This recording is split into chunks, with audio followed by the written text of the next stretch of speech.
सुनहरी यादों की इस कड़ी में मशहूर कॉमेडियन निर्देशक भगवान दादा से हुई बातचीत, जिनका जन्म भगवान आभाजी पालवे के रूप में हुआ था और वे हिंदी सिनेमा के अग्रणी हस्ती थे। उन्हें अपनी 1951 की मशहूर फिल्म अलबेला के लिए जाना जाता है, जिसमें शोला जो भड़के जैसे लोकप्रिय गाने थे। उनसे हुई बातचीत के कुछ वीडियो शॉट्स आप इसी चैनल पर पहले भी देख चुके होंगे। नहीं देखे तो अब देखिए पूरी बातचीत, तो सुनिए भगवान दादा को। हाँ, यह ज़रूर बता दूं कि भगवान दादा से यह बातचीत हुई थी मुंबई में मेरे सहयोगी के जुहू स्थित शीतल बिल्डिंग के एक फ्लैट में, और तारीख थी 11 मई 1994।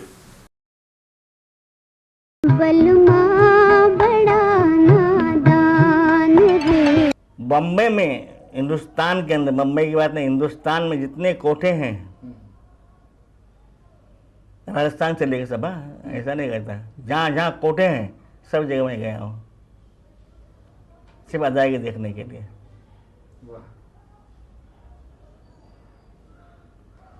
वैसे कहावत तो यह है कि दिल्ली में रईसों के बच्चे जाया करते थे चावल। लखनऊ में, दिल्ली में तो बाद की बात है, जी। सही बात तो लखनऊ में थी। वहाँ जाते थे लोग, नवाबा के लड़के, और कितने लड़के तो पढ़ने जाते थे, सीखने जाते थे अदब क्या है, तो आपने तहजीब कोठों से तहजीब। और जब गाना गाते थे तो उस वक्त तो बोल के जो एक्सप्रेशन होते थे तो उनको देखिए कि हर हर अल्फाज में उनकी बात होती थी कि ये क्या कहना है, तो वो कहते थे तो मालूम होता था कि यहाँ चाकू छुरियाँ चल रही है। तो आपकी इस अलबेला फिल्म में वो कौन सी बात कहाँ आई, जरा आप बताओ। वो ये थी भाई, देखिए उसमें ज़रा उनको ज़रा तकलीफ हुई। बलमा बड़ा नादान, ये ठुमरी है। हालांकि श्री रामचंद्र ने कहा कि मत रखो, या बहुत स्लो है। वो एक सीन था, बलमा बड़ा नादान, ये गाना था। वो सीन ऐसा था कि उस हीरोइन को, गीता बाली को, आज पिक्चर में हीरोइन थी वो, उसको बताने था कि मैं तुमसे प्यार करती हूँ, और वो ऐसा तो समझता नहीं, आँख कैसा समझता नहीं, कुछ नहीं, तो गाना गाते उसके ऊपर, बलमा बड़ा नादान। और ये ठुमरी है।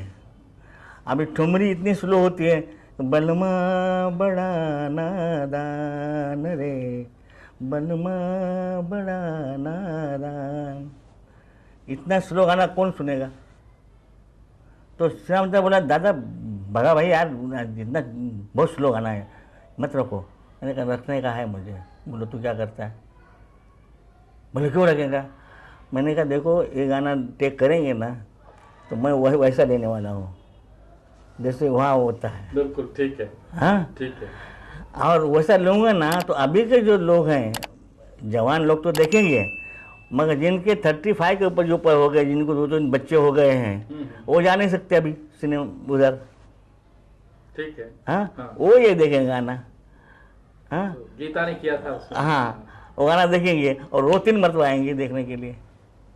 तो आपने गीता जी को तैयार कराया इसके लिए? नहीं तो मैंने बताना, गाना शुरू हो गया तो गीता जी बोलते, दादा ये तो चिप लगता है। मैंने कहा इसलिए तो मैं रखा है गाना ये, कि चिभी करने का है। और मैंने कहा एकदम ऐसा मालूम हो कि तुम वहाँ हो, इधर नहीं हो, तुम थिएटर के हीरोइन नहीं हो, ऐसा दिखना चाहिए कि तुम वहाँ हो। बलमा बड़ा नादान रे, बलमा बड़ा नादान, ऐसा होना चाहिए। मैंने कहा तो मालूम होगा। हाँ, तो मैंने कहा नहीं करना चाहिए। मैंने कहा, मैं फिर समझाया उसको, फिर मुझे बड़ी मुश्किल से वो करते रहे, नहीं 5-6 आने तक किया। जब ये पिक्चर लगा थिएटर में, जब उसमें बुलाया 9 बजे के शो में, और उस पर पैसे भरने शुरू हो गए थिएटर में, उस गाने पे बोमा बोम सीटियाँ ने पैसे भरने शुरू हो गए। और मैंने कहा जी आपने उस गाने के लिए मुझे कहा था ना कि चिप लगता है, नहीं ये करता, अभी वो गाना आने वाला है, ज़रा बैठिए और सुनिए आप। अच्छा कैसा हुआ? हमने, मुझे नहीं मालूम, मैं तो अभी आया हूँ। उसको बोलूँ कि मैं बैठा हूँ करके पहले से, मैं तो अभी आया हूँ, तुम आने वाले थे इसलिए मैं जल्दी आया ज़रा। अच्छा मैंने वो गाना देखा उसने, बाद में गाना खत्म हुआ, भाग के दौड़ के बाहर आ गए, मैं बाहर बैठा था, और मुझे बोले दादा एक बात वचन दो मुझे। मैंने कहा काय का वचन भाई? और नेक्स्ट पिक्चर में मुझे आप तो ले रहे हैं? हाँ मैंने ले रहे हूँ।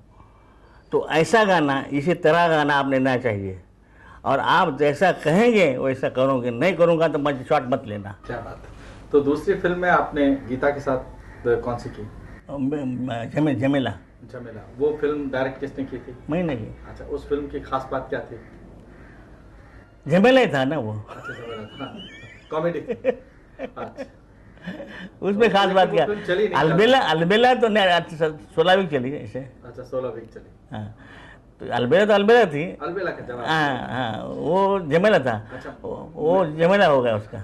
लेकिन मैं अगर आपको ले जाऊं आपके कहाँ? यादों के गुलदस्ते में, हाँ। पीछे की तरफ, जो आप जिसे देख रहे हैं, हाँ, मधुबाला के बारे में कुछ बताएंगे आप? उनके साथ क्या आपके कैसे संबंध रहे? वो कैसी लेडी थी? मधुबाला, मैं तो कहूँगा मधुबाला नहीं, बल्कि मद का प्याला थी। इतनी खूबसूरत औरत शायद इस लाइन में आएंगी, शायद आएंगी, पहले तो आई नहीं, शायद आएंगी। पर उस औरत ने तो मेरा ख्याल है जितने बम्बई के, क्या दुनिया के, कितने हज़ारों लोगों को पागल कर दिया। उसका क्लोजअप आते थे, अभी पीछे तुम्हारे कैमरा में बैठा हुआ है, क्लोजअप उस वक्त के थे, यहाँ से यहाँ तक, ऐसे क्लोजअप कहते थे, खाली फेस दिखाई दे, और वो ऐसे बैठ के खाली ऐसा कैमरा तो देखे, इतना अगर देखे वो, तो थिएटर के अंदर 75-80% लोगों के दिल धड़कते थे। खाली बस थोड़ा सा हिला के उसने किया ऐसा कुछ। क्या बात थी ऐसी? क्या क्या एक्सप्रेशंस, ओहो, ये तो भूत लोग थे। अभी ये तो अभी तो ये लोग क्लोजअप लेते यहाँ तक लेते हैं, क्योंकि ये यहाँ ऐसा दिखना चाहिए ना, यहाँ तो दिखना चाहिए ना सब। हाँ, अब वो क्लोजअप वो लोग पिक्चर देखते हैं ना, तो क्या देखते हैं पहले वो लोग? यहाँ देखते हैं। ठीक बात। हाँ, मुंह देखते नहीं उनका, उनके आगे कैसी है, उनके होंठ कैसे हैं, उनके गाल कैसे, वो देखते नहीं, वाले इधर देखते हैं क्या अच्छा है, और ऊपर जाने तक शॉर्टकट होता है। मधुबाला की क्या विशेषताएं और थी आपकी नज़र में? नहीं, बहुत अच्छे आर्टिस्ट थे, यानी उसको बेचारे को जल्दी जाना पड़ा, ये बड़ा खराब हुआ। मधुबाला आपके दिल में कब तक धड़कती रही? वो तो अभी तक है। हाँ, उसको शायद भूलना ज़रा मुश्किल हो जाएगा, क्योंकि वैसे तो कोई आएंगे नहीं अभी तक। आपको शायद मालूम होगा कि उस वक्त के ज़माने में एक इंग्लिश पिक्चर में आती थी, अमेरिकन पिक्चर में, मैंड्रिन मैंड्रो, ऐसा कोई नाम था उसका। मंड्रो, हाँ मैंड्रो, हाँ, वो बहुत खूबसूरत थी, मगर मैं तो कहता कि वो उधर थी, मगर इधर ये मैंड्रो की चाची थी, ये इतनी बड़ी थी, मगर हम लोगों ने उसको समझा नहीं, इधर के तो लोगों ने उस वक्त। वो क्यों नहीं समझा ये भी दुनिया जानती है, मगर वो अगर होती तो मैंड्रो कुछ नहीं होते। तो मधुबाला की कौन कौन सी विशेषता थी जिसके कारण वो आपके दिल में घर कर गई और आज तक बैठी हुई? हाँ हाँ हाँ, उसके साथ बात करो ना, अगर उसको बात करनी है, उसको पसंद आ गए कोई आदमी, कभी इस आदमी सही है, दादा, मैं दादा कहती थी उस वक्त भी, मैं दादा नहीं बन गया तो दादा बोलती थी मुझे, दादा, और ज़रा सा वो मोमेंटन टाइप था तो थोड़ा सा उधर वाला था भाई लोगों का, दादा क्या बात है, आज जाने का किधर है क्या, ऐसे ऐसे कुछ टिकड़म बातें बोलती थी। उनको मालूम था कि मैं क्या क्या करता था, वो मालूम हो गया था, तो वो मुझे पूछती थी ऐसे ऐसे उधर ला के ऐसे, और बात करने में इतनी अच्छी औरत, शायद कोई नहीं, इतनी अच्छी बात तो मेरा ख्याल है कोई और इतनी अच्छी बात कोई नहीं कर सकती थी। बहुत आपके अच्छे। साथ कौन सी फिल्म थी? एक तो ओम प्रकाश की पिक्चर थी, एक कोई गेटवे ऑफ इंडिया, हम्म, और एक उनके पिताजी का पिक्चर एक थी, उसके पिक्चर में थी। अच्छा। तो मेरा डांस था जेल में, तो वो आई तो उसको बाप ने पूछा तू क्यों आई? मैं दादा नाचने वाले हैं ना, इसलिए आई हूँ, लेके जाऊंगी। तो मुझे लगा कि बाप को कितनी डरती है ये लड़की। अच्छा, मधुबाला की फिल्में आपको कौन कौन सी फिल्में आपको पसंद थी जो आपने देखी, आप बता सकते हैं? देखिए, जवानी तो ढूंढने में चली जाती ठीक है। है ना? हम्म, जवानी ढूंढने में चली जाती है, और बुढ़ापा जो पिछली यादें भूलने में चली जाती है। अब कितने नाम आदमी याद रखे। क्या बात, क्या बात। अच्छा, मैं आपको आपके यादों की पुस्तक को फिर खोलता हूँ आँख खोलिए, और चाबी फिर आपके पास से है ना? एक नाम निकालता हूँ, हम्म। दुर्गा भाई। नाम दुर्गा भाई। आप शायद राजस्थान के हैं, जी और दुर्गा को आप भी मानते हैं। जी। दुर्गा जी, दुर्गा माता के 9 अवतार होते हैं, है ना? हो गए हैं। जी और 9 अवतार उसने क्या क्या किया तो सबको मालूम है, मगर ये दुर्गा बाई ने 18 अवतार करके दिखा के चली गई है। 9 अवतार नहीं, किसी में डालिए, जोधा बाई से ले कहीं जवान कहीं बुढ़ी, जो भी जहाँ पे रखो उनको मालूम होती वो वही है। इतनी अच्छी आर्टिस्ट तो शायद बन सकती है कोई, कि जवानी से लेकर आज तक। आपको कोई संस्मरण, पर्सनल लाइफ का कोई एक्सपीरियंस आपका? उनके हाँ, आपके और उनके बीच का कोई किस्सा? नहीं, मुझे जरा खटकती बात वो है, दुर्गा खोटे नाम जो है ना, वो खोटे जो है ना, वो जरा खटक गया मुझे। तो बाद में मुझे मालूम हुआ कि जवानी थी, याद नहीं रहा कि खोटे खरा है करके। उनके हस्बैंड का नाम खोटे थे ना, एडवोकेट थे, तो वकील। हाँ, तो जवानी में तो ध्यान में ज़्यादा आता नहीं ना, वो उनका सरनेम क्या है, खोटे है, सच्चाई है कि क्या है, हो गए। बाद में उनको लगा कि इनका नाम खोटे है करके, ऐसा लगा मुझे। बाकी तो बाई तो नहीं, पर आपका कोई पर्सनल कोई पर्सनल सा मुझे ज़्यादा नहीं कोई आया। फिल्म आपने की है उनके साथ? काम तो किया, उनके पिक्चर में काम किया है, मगर साथ में कभी काम नहीं ऐसा है। नरगिस के साथ अभी काम करने का मौका मिला? आया नहीं, चोरी चोरी में किया ना। नहीं तो राज कपूर होने के बाद हमारे साथ में कौन काम करे, सीन कैसा आएगा? आपके साथ आने में कोई डर था? नहीं, गड़बड़। हम कॉमेडियन थे, राज कपूर हीरो थे उसमें। साथ आपने नहीं किया? नहीं, साथ में नहीं, मगर नाम नरगिस था। हाँ, मगर वो हिंदू थी। मेरा स्टूडियो था जागृत स्टूडियो करके, अभी जिसका नाम आशा स्टूडियो है। तो वहाँ पर मैंने जब स्टूडियो लिया तो ये होता ना दुर्गा माता का फर्स्ट डे, नवरात्र उत्सव होता है ना, तो पहली माला डालते ना, उसी दिन मैंने मंदिर तैयार किया देवी का। तो वो जब शूटिंग, पहले तो उसके पास स्टूडियो नहीं था राज कपूर के पास, हमारे स्टूडियो में काम करता था। अच्छा, तो वो आवे तो वो जाके इसके पास जाके बैठती थी। राज कपूर के पास? नहीं, वो देवल के पास, अच्छा, मंदिर के पास। मंदिर के पास। जब जाके देखो तो बंदे पे बैठे हुए, उधर देखते हुए। अच्छा, नूतन के साथ आपने काम किया? हाँ कौन से? डायरेक्ट बिल्कुल उनके साथ सेट पर? हाँ, खोसला की पिक्चर में एक थी, भी काम किया। और नूतन ने जब पहला पिक्चर जो किया था वो भी मैंने देखा। कौन सा? वो बहुत पुराना पिक्चर है, तो उसमें उनका एक छोटा सा सीन लिया था, वो देखा मैंने। और पहला पिक्चर उसका, तो सीन देख के मैंने बाहर आके बोला उसे, डायरेक्टर वो ओपी दत्ता को नाम था उसका। ओपी दत्ता, बिल्कुल। हाँ, वो उसका दोस्त थे हम लोग के।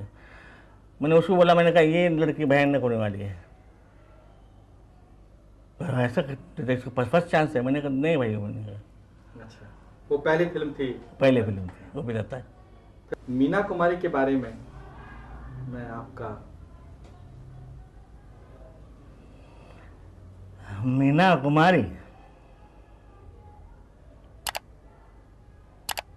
हाँ, वो कितनी खूबसूरत थी इधर के नीचे, वो मालूम, मुझे मालूम नहीं है, मगर उसका ये जो था इतना, उसका जवाब नहीं था। उसने कुछ नहीं करते और उन लोगों को रुलाया है।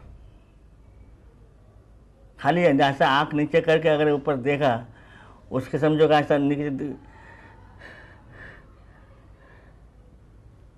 इतना करके आंख ऊपर करते तो उसे आंख दबदबाती थी पानी से, हाँ। और वो सब उसने आगे तो सामने वाले देखते थे, उसके आंख में आंसू गिरते थे। इतनी भयानक आर्टिस्ट थी वो। मीना कुमारी नहीं थी, कला की मीनाकारी थी वो, कला की मीनाकारी थी, मीना कुमारी नहीं थी। कला में क्या क्या मीनाकारी होती है वो उसको मालूम था। आपको उसकी डेथ पर कैसा लगा? बहुत फर्क, उस सब ने धोखा दिया उसको, सब ने, बेगनी से एंड तक सब लोग। उसके साथ कौन सी फिल्म थी आपकी? उसके साथ कौन सी फिल्म थी? मैं 2-3 पिक्चर, मद्रास में 2 पिक्चर किए, बहुत अच्छा। ये तो बच्ची थी जब मेरे घर पे खुद आई थी हीरोइन बनने के लिए। मैंने कहा तो थोड़ी और थोड़ी बड़ी हो जा।